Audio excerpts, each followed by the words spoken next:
Hi, LiberAnarchy here. I'm drinking my coffee.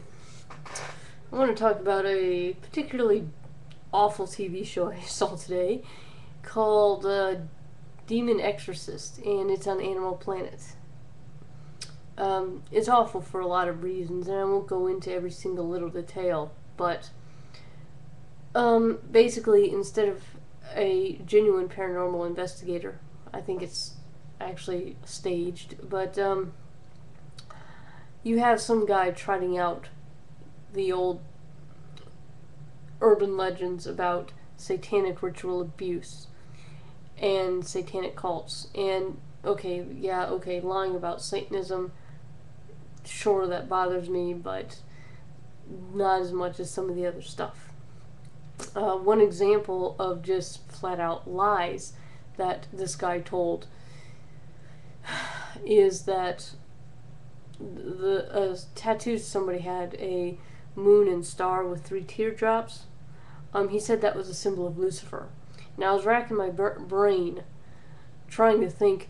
I've seen sigils and stuff for Lucifer, and I've seen symbols like Baphomet that people do associate with Satan. Which, by the way, Baphomet was created by the Knights Templar, and the only reason it's now associated with Satan is because the Catholic Church deemed the Knights Templar to be satanic because they didn't toe the line. Now, whether you think that the first bankers were evil, nasty people, or whether you think that the Knights Templar were a grand mystery school that protected pilgrims and venturing off to the Holy Land, whatever you think about them, fine. It's pretty irrelevant to me, but the point is, they weren't actually satanic. They were an unusual, esoteric order of Christianity, in fact. But my point is, I had seen all kinds of symbols associated with Lucifer, Satanism, various other demons, and all that. But I'm racking my brain. Moon and star, symbol of Lucifer. So I'm trying to think, well, does it have associations with Sirius? Does it have associations with the Lucifer, the Roman goddess Lucifer, who is like goddess of enlightenment? And I'm trying to think, and I couldn't dredge anything up out of the cobwebs. So I Google it, and I find that the moon and crescent, well, we all know it's a symbol of Islam, right? But it's also been a symbol of various empires, and it's shown up in religions all over the world. For the Greeks, it was a symbol of Artemis. For it's shown up in Siberia. It's shown up in Carthage. It's, as a religious and a political symbol, it's shown up all over the world. So, but interestingly, I didn't find any reference to Lucifer. So here's a guy who's just talking out of his ass, or who just thinks that every symbol that is not Christian is satanic. So that he may be one of the people that would say, look at an eye of Horus and say, well, that's satanic, or who would look at an American flag and say, well, that's satanic. In which case, I'd look at those and say, that's statist. That's neither here nor there. Yeah, self-affecting humor, right? But my point is, this isn't a guy who has any real knowledge of anything. And other people on the internet have no kind words for the show either. Now, what it's doing on Animal Planet, I have no idea, because it has nothing to do with animals. Now, the point was brought up that he doesn't bring along any mental health professionals or any medical doctors, which in cases where people think that they need exorcisms would be probably an immense help. And, and it just, this isn't the only show that's trotted out nonsense about satanic ritual abuse, or nonsense about, there's a story about, Satanic Bible, or we think this person put a curse on that person because they had books about ceremonial magic, or something like that on Paranormal State. And another thing on Paranormal with the Satanic Bible, there was some girl telling a story how, oh, I had the Satanic Bible and my friend burned it, and she said that it didn't burn, or she tried to burn it, said that it didn't burn. I'm telling you, the Satanic Bible is ink printed on paper with a nice laminated cover. Or maybe not laminated, I don't know what the word is, but it will burn, okay? It will burn like any other book. It's just a book, I promise you. It's just a book. Necronomicon, just a book. It will burn. And when it burns, contrary to other stories that I've heard, you're not going to have like ghosts flying out of it. Okay? So when somebody tells you stories about all this crap, just use your discretion and think about why they are telling you this story. Could it be that they are making it up in order to scare you away from your wallet? Just away from your brain? Anyway, away from your rational self-interest? Different rant. Now, the worst part of all this, though, isn't just that it makes it harder for me to sit down and have some philosophical discussion with somebody or something. Whoopee.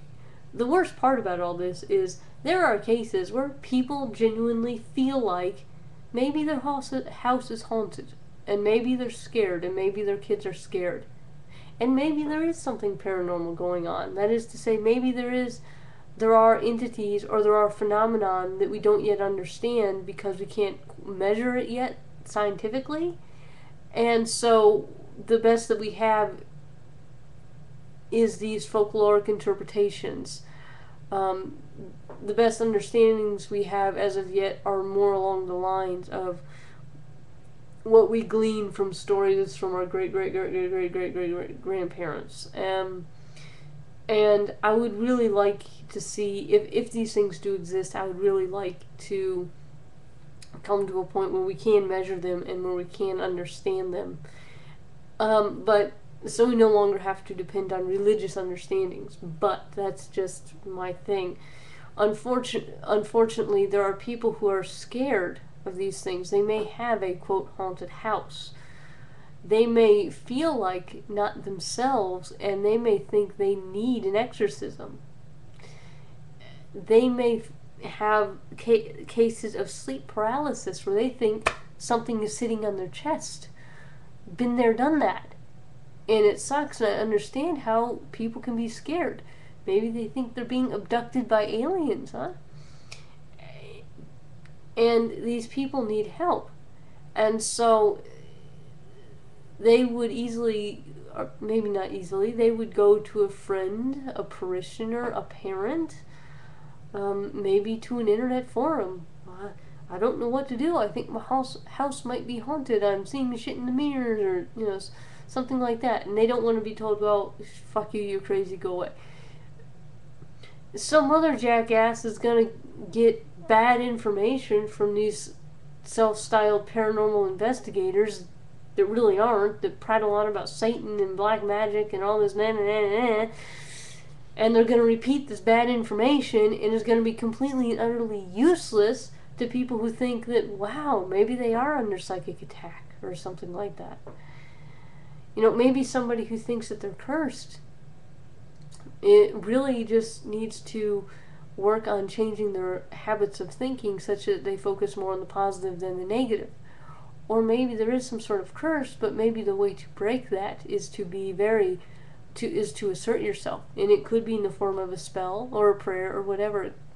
And maybe to break it is to assert yourself and say, I don't allow this in my life, and just basically take back your own control and assert your own control, even if you have to do it in a way that's going to seem silly to other people. Or maybe somebody who thinks they need an exorcism Maybe they just need to be told it's okay to be gay. Or it's okay to be angry. Or whatever the case may be. You know, it's okay to feel the sadness. It's okay to feel the anger. And maybe they need a cathartic experience. But they don't need to be told that it's demons. They don't need to be scared. That's not going to help. So you have this propagation of really lousy information out there. And I know what it's like to have really unusual experiences. And to go searching through books and the internet and all that, and to feel completely alone because the people around you are going to have these interpretations of, well, it must be demons because you listen to heavy metal. Yeah, what? Or to have people around you who would say, oh, you have, well, this is an Icelandic hammer, is, oh, you have an Icelandic well, actually, most people would say inverted cross. Oh, you have an inverted cross on your neck. That invites demons into your life, and you have to, get saved and be Christian. Hell, when I was Christian, I had dreams about being drugged into hell. And for me, it was real at the time. And, I would say, hey, I'm fine. There's nothing to be afraid of. If you have a nightmare about being drugged into hell, you'll wake up, you're not being drugged into hell. I mean, maybe you are in the sense of, it's sort of I can't remember the word I'm looking for. It was sort of a personal psychological journey, but you will definitely come out of hell. You will come out the other end. And even when I wasn't Christian, I had experiences where I was dealing with other symbology and crossing the abyss and and it just seems that none of this garbage about satanic ritual abuse and demons and possession and all this curses, dick man, it's not gonna fucking help anybody, and that pisses me off when I see all this bad information just repeated and repeated and repeated. Okay, so that's my rant for the day, for the night. So, in conclusion, know thyself. Don't listen to these fucking idiots. And con artists. They're con artists. They're liars and con artists. They're cheats. Don't listen.